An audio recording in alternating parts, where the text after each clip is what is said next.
भारत का एक हिंदू राजा जो इमाम हुसैन से इतना प्रभावित हुआ कि इसने अपने बेटे का नाम हुसैन दत्त रख लिया। कहानी भारत के उसे राजा की जो इमाम हुसैन की मदद करने के लिए भारत छोड़कर करबला के लिए चल दिया था। लेकिन पुस्तक मैसेज कैसे आया, किसने उसे बताया कि इमाम हुसैन अलैहिस्सलाम जो मोहम्मद साहब के निवासे हैं, उनको और उनके परिवार को यदि फौजी धर चुकी है, वह बड़ी मुसीबत में। आखिर इमाम हुसैन से इस राजा का क्या रिश्ता था?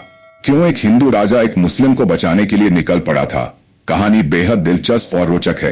तो चलिए दोस्तों, कहानी शुरू करते हैं। करबला का मैदान खून से लाल हो चुका था। इमाम हुसैन अलैहिस्सलाम के 70 साथी एक एक करके शहीद हो गए थे। आसमान जैसे आंसू से रो रहा था। नबी मोहम्मद सल्लल्लाहु के प्यारे नवासे हुसैन अपनी ही कौम के बीच अकेले खड़े थे। छोटे छोटे बच्चे प्यास से तड़प रहे थे। गर्म जमीन पर नंगे पांव चलना मुश्किल था और दुश्मनों ने पानी तक रोक दिया था। चारों तरफ अंधेरा था और हर कोने में जुल्म का खौफनाक मंजर था। हुसैन की आंखों के सामने उनके अपने एक एक करके दुनिया छोड़ रहे थे। उनके भाई अब्बास का खून से सना चेहरा, बेटे अली अकबर की आखिरी सांस और 6 महीने के अली असगर की तीर से छलनी नन्ही गर्दन, ये सारे दृश्य हुसैन के दिल में गहरे घाव बनकर उतर गए। लेकिन हुसैन न रुके न झुके। उन्होंने सच्चाई का झंडा मजबूती से थामे रखा। उनका चेहरा दर्द से भरा था, मगर आंखों में इंसाफ की चमक थी। उसी समय भारत के बीचों बीच एक ऊंचे पहाड़ पर बसे किले में एक विशाल महल में राजा पुरनमल अपने सोने चांदी से सजे सिंहासन पर बैठा था। चारों तरफ रत्नों की चमक थी। दरबार में सैनिकों की आवाजें, युद्ध के अभ्यास की गूंज और नाच गाने का माहौल रहता था। मगर उस रात सब कुछ शांत था।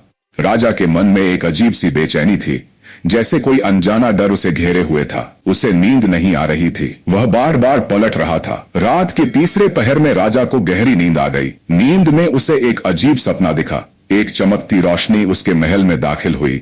उस रोशनी में एक चेहरा उभरा, चेहरे पर नूर, माथे पर पसीना और आंखों में ऐसा दर्द कि दिल कांप जाए। वह चेहरा बोला, ए राजा, तू सो रहा है जब धरती पर जुर्म अपनी हदें पार कर रहा है। करबला में हुसैन मोहम्मद का नवासा अकेला खड़ा है। उसके बच्चे प्यास से मर रहे हैं। उसके साथी शहीद हो चुके हैं। क्या तुझे उनका खून पुकारता नहीं सुनाई देता? राजा की नींद टूट गई। वह हांफता हुआ उठा। माथे पर पसीना था। उसने जल्दी से अपने कपड़े ठीक किए और सीधा महल के मंदिर की ओर भागा, जहां राजगुरु ध्यान में डूबे थे। राजा ने हांफते हुए सारा सपना सुनाया। राजगुरु ने आंखें बंद करके गहरी सांस ली और बोले, महाराज, यह कोई आम सपना नहीं, यह ऊपर से आया संदेश है। आपका राजधर्म अब सिर्फ अपने राज्य की रक्षा करना नहीं, बल्कि इंसानियत के लिए लड़ना है। करबला का दर्द पूरी दुनिया का दर्द है। राजा ने एक पल भी नहीं गंवाया। उसने अपने सेनापति को बुलाया और तेज आवाज में कहा, सेना तैयार करो, घोड़े सजाओ, रथ निकालो, हम करबला जाएंगे, हुसैन की मदद करेंगे। सेनापति ने सिर झुकाया और तुरंत काम शुरू कर दिया। अगली सुबह पूरा नगर युद्ध की तैयारी में जुट गया। ढोल नगारों की आवाज गूंजने लगी। सैनिक अपने हथियार चमकाने लगे। घोड़ों को सजाया गया और रथों पर झंडे लहराने लगे। राजा ने खुद युद्ध का कवच पहना। उसकी तलवार कमर से बंधी थी। रथ पर एक खास झंडा लगाया गया, जिसमें हिंदू और इस्लाम के प्रतीक एक साथ थे, क्योंकि राजा का राज्य सभी धर्मों को गले लगाता था। उसकी सेना में हिंदू, मुसलमान और सिख योद्धा शामिल थे, जो सालों से साथ रहते थे। नगर की औरतें मंदिरों और मस्जिदों में दीप जलाकर प्रार्थना करने लगीं। राजा की पत्नी, जो गर्भवती थी, ने अपने पति को विदा करते हुए कहा, स्वामी, अगर बेटा हुआ तो मैं उसका नाम हुसैन रखूंगी। राजा ने मुस्कुराकर उसका माथा चूमा और सेना के साथ काफिले में निकल पड़ा। यात्रा लंबी और मुश्किल थी। काफिला कभी घने जंगलों से गुजरता, कभी पहाड़ों की चोटियों को पार करता, तो कभी रेगिस्तान की जलती रेत में चलता। रास्ते में कई बार राजा की तबीयत खराब हुई। उसका शरीर थक गया, मगर उसका हौसला कभी नहीं डगमगाया। सैनिक भी अपने राजा की हिम्मत देखकर रुकने को तैयार नहीं थे। रास्ते में गांवों के लोग उनके लिए खाना पानी लाते। कुछ लोग काफिले में शामिल हो गए, क्योंकि उन्हें भी करबला की कहानी सुनकर दर्द महसूस हुआ। महीनों की यात्रा के बाद काफिला सिंध के एक छोटे से कस्बे में रुका। वहां एक मुसाफिर खाने में राजा को कुछ व्यापारी मिले। एक बूढ़ा व्यापारी, जिसकी आंखें आंसुओं से भरी थीं, राजा के पास आया। उसने कांपती आवाज में कहा, महाराज, आप देर हो गए। करबला खून से सन चुका है। हुसैन शहीद हो गए। उनके बच्चों को प्यासा मार दिया गया। उनके सिर काट दिए गए।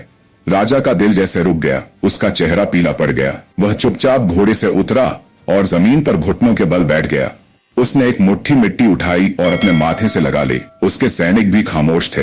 हवा में तेज आंधी चलने लगी, जैसे प्रकृति भी हुसैन के गम में रो रही हो। राजा की आंखों से आंसू बहने लगे। उसने सोचा, मैं हुसैन तक नहीं पहुंच सका, मैं उनकी मदद नहीं कर पाया। कुछ देर बाद राजा उठा। उसने अपनी तलवार जमीन पर रखी और बोला, हम करबला नहीं पहुंच सके, लेकिन हुसैन का पैगाम हमारे दिलों में है। हम उनके नाम को हिंदुस्तान की धरती पर जिंदा रखेंगे। उनके लिए लड़े बिना हमारा जीवन बेकार है। उसी कस्बे में राजा ने फैसला किया कि वह हुसैन की याद में कुछ बनाएगा।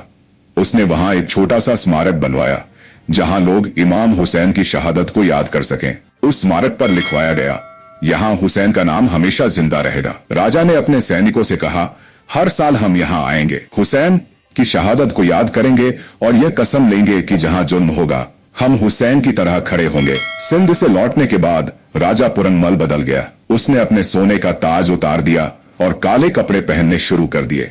उसने खुद को हिंद का हुसैनी सिपाही कहा। जब उसका बेटा पैदा हुआ तो उसका नाम हुसैन दत्त रखा गया। राजा ने अपने दरबार में हर साल मुहर्रम के महीने में हुसैन की शहादत की कहानी सुनाने का रिवाज शुरू किया। ताजिए निकाले जाते, मातम होता और मंदिरों में भी शांति की प्रार्थनाएं की जाती। राजा ने अपने राज्य में एक नया कानून बनाया, कोई भी जुल्म बर्दाश्त नहीं किया जाएगा, चाहे वह किसी भी धर्म के खिलाफ हो। उसने अपने सैनिकों को सिखाया कि हुसैन की लड़ाई मजहब की नहीं, इंसानियत की थी। वह चाहता था कि उसका राज्य ऐसा हो जहां हर इंसान बिना डर के जी सके। समय बीतता गया। राजा पुरनमल की कहानी गांव-गांव फैलने लगी। लोग उसे हुसैन का दीवाना राजा कहने लगे।